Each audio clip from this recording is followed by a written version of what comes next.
की, भारत माता की।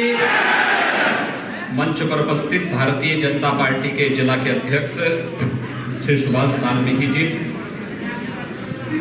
प्रदेश सरकार में मेरे सहयोगी मंत्री श्री अशोक कटारिया जी, जिला पंचायत के अध्यक्ष श्री साकेंद्र प्रताप सिंह जी, बाबा होसंदे बाले जी, भारतीय जनता पार्टी के विधानसभा की प्रत्याशी और वर्तमान में विधायक श्रीमती सुचित मौसम चौधरी जी, प्रभारी श्री मोहन तायल जी, जिला महामंत्री विनय राणा जी, जिला कार्यक्रम प्रमुख श्री प्रमोद चौहान जी और आज की इस प्रबुद्ध जनों से जुड़े हुए इस सम्मेलन में उपस्थित सभी उपस्थित भाइयों बहनों,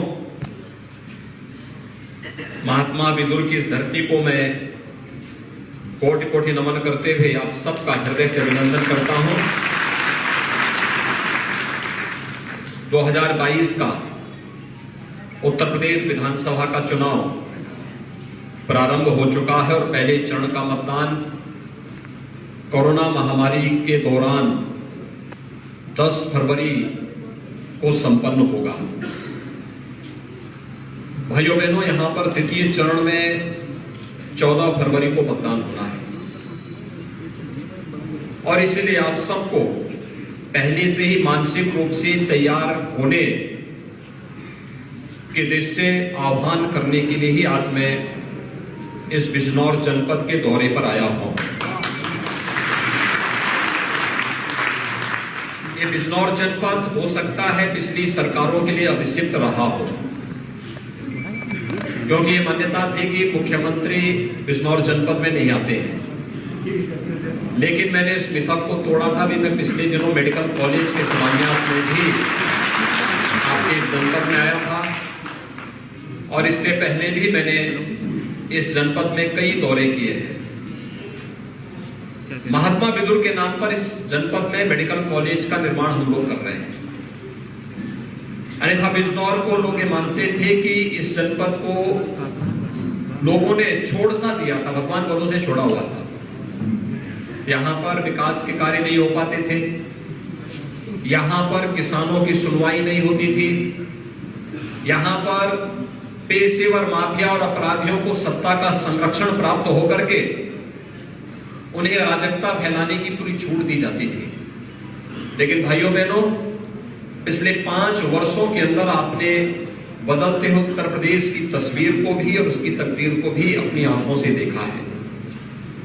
ये वही उत्तर प्रदेश है जिस उत्तर प्रदेश में 5 वर्ष पहले हर तीसरे दिन एक दंगा होता था, बड़े बड़े फसाद होते थे, बेटियां स्कूल नहीं जा पाती थी, घर की महिलाएं मार्केट नहीं जा पाती थी, किसान परेशान था, न उसकी उपज का क्रय होता था और न ही किसानों को किसी प्रकार का कोई सम्मान ही मिल पाता था, न गन्ना मूल्य का भुगतान ही हो पाता था।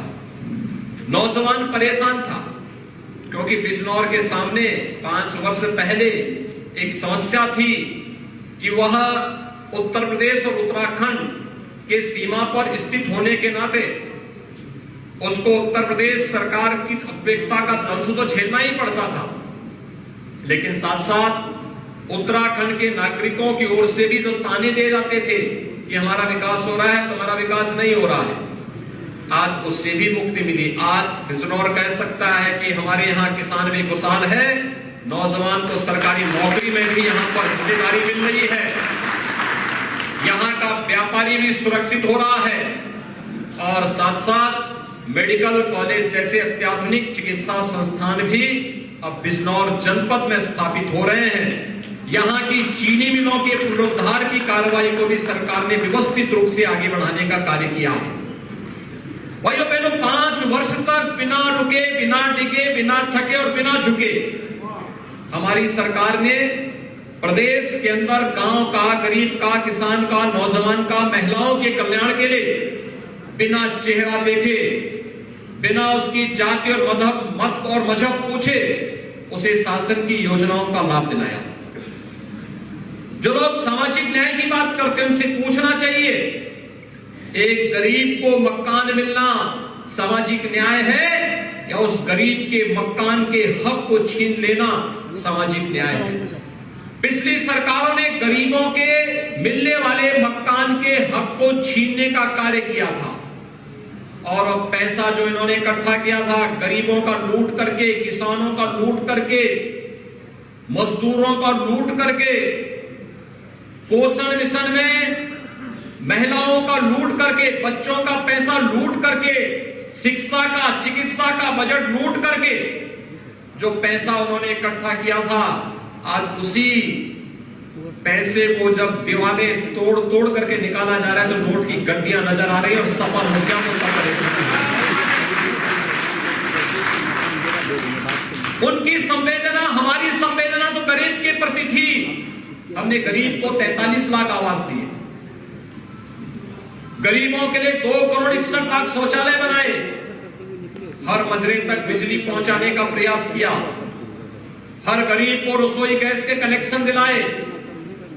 कोरोना कालखंड में अकेले आपका बिजनौर जनपद 44 लाख वैक्सीन की डोज दे चुका है और प्रदेश में यह लक्ष्य हम लोगों ने 25 करोड़ 34 लाख से भी लोगों को वैक्सीन की डोज दे चुके हैं। 15 करोड़ लोगों को फ्री में राशन दे रहे हैं और डबल इंजन की सरकार थी तो राशन की डबल डोज भी दी जा रही है।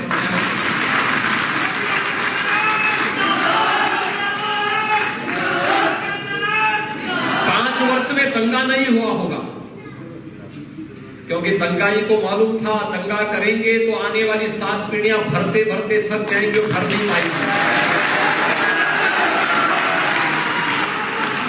लेकिन भाइयों बहनों, हमारी संवेदना तो स्पष्ट थी, गरीब के प्रति, नौजवान के प्रति, महिलाओं के प्रति, व्यापारी के प्रति, समाज के प्रत्येक तबके के प्रति। हमने चेहरा देखकर योजनाओं का लाभ नहीं दिया, सबका साथ, सबके विकास की भावना के साथ इन योजनाओं को पहुंचाने का कार्य किया। लेकिन सपा हो या बसपा या कांग्रेस, इनकी नीति भी खराब थी और नियत भी खराब थी। ये चेहरा देखते थे, चेहरा देखकर के योजनाओं का लाभ देने का प्रयास करते थे, पर वो भी आध-आध हो रहा, क्योंकि पूरा तो उन्होंने कभी दिया ही नहीं और सोचा ही नहीं। उनकी संवेदना किनके प्रति थी? दंगाइयों के प्रति थी। उनकी संवेदना थी अपराधियों के प्रति, उनकी संवेदना थी पेशेवर माफियाओं के प्रति, उनकी संवेदना थी इस देश के आन बान और शान पर हमला करने वाले आतंकवादियों के प्रति। याद करिए, जब 2017 में हमारी सरकार आई थी, हमने 3 निर्णय लिए थे पहले दिन। पहला निर्णय था प्रदेश के लघु और सीमांत किसानों का 1 लाख तक का कर्जा माफ करने का। दूसरा निर्णय था बेटियों की सुरक्षा के लिए एंटी रोमियो स्क्वाड का गठन करने का। तीसरा निर्णय था हमारी सरकार ने उस समय तीसरा निर्णय लिया था, प्रदेश के अंदर अवैध बूचड़खानों को पूरी तरह प्रतिबंधित करने का। हमने तीनों कार्य पहले दिन ही लिए। लेकिन जब समाजवादी पार्टी 2012 में आई थी, उसने पहला निर्णय क्या लिया था? श्री राम जन्मभूमि पर आतंकी हमला करने वाले आतंकवादियों के मुकदमों को वापस लेने का। फर्क साफ है। हमारी संवेदना किसानों के प्रति थी, हमारी संवेदना बेटियों की सुरक्षा की प्रति थी, हमारी संवेदना गो रक्षा की प्रति थी, पशुपालकों के प्रति थी। लेकिन समाजवादी पार्टी की संवेदना आतंकवादियों की प्रति थी। और भाइयों बहनों, आपने 5 वर्ष तक भारतीय जनता पार्टी की सरकार की कार्य पद्धति को प्रदेश के अंदर देखा।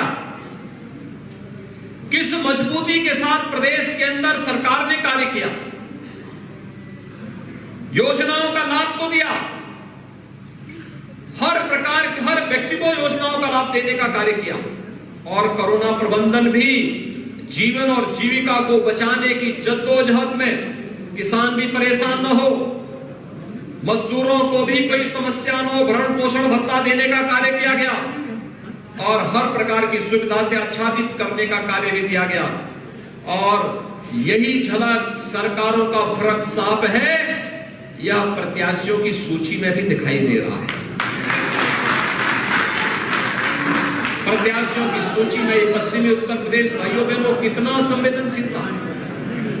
2019 में, 2017 में, 2014 में जब भी हम लोग यहां आते थे, 17 और 14 में एक ही शिकायत हमें सुनने को मिलती थी कि बेटियां स्कूल नहीं जा पा रही हैं क्योंकि पेशेवर गुंडे कब न जाने उस बेटी के जीवन के साथ खिलवाड़ कर ले। तब हम लोगों ने संकल्प किया था कि अगर ऐसे दुर्योधन और दुशासन पैदा हो गए हैं तो इनको ठीक करना आवश्यक होगा। और तब 2017 में जब जनता जनार्दन का आशीर्वाद प्राप्त हुआ था तो प्रदेश सरकार ने इसके लिए एक व्यवस्थित कार्य योजना प्रारंभ की थी। आज उसका परिणाम हम सबके सामने देखने को मिल रहा है, और इसलिए भाइयों बहनों आज हम सब आपके साथ आने आए हैं आपसे एक अपील करने के लिए। ये कोरोना कालखंड है, कोरोना के नियमों का पालन करते हुए हमें अपनी सभाएं करनी पड़ रही है। सीमित संख्या इसमें रहेगी, उससे ज्यादा संख्या में लोग नहीं आ सकते, लेकिन आप में से हर एक व्यक्ति को भारतीय जनता पार्टी का प्रतिनिधि बन करके एक एक व्यक्ति तक पहुंचना होगा और बोलना होगा। ये चुनाव भले ही स्थानीय स्तर पर आप विधायक चुनने के लिए कर रहे होंगे, लेकिन प्रदेश स्तर पर मुख्यमंत्री उसी वोट से चुना जाना है।